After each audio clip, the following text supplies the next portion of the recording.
Highway Code Rule 37, Rules for Powered Wheelchairs. Rule 38. On pavements.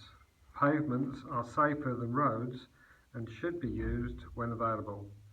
You should give pedestrians priority and show consideration for other pavement users, particularly those with a hearing or visual impairment who may not be aware that you are there. Rule 39. Powered wheelchairs and scooters must not travel faster than 4 miles per hour, 6 kilometers an hour, on pavements or in pedestrian areas. You may need to reduce your speed to adjust to other pavement users who may not be able to move out of your way quickly enough or where the pavement is too narrow. Rule 40. When moving off the pavement onto the road, you should take special care before moving off. Always look round and make sure it's safe to join the traffic.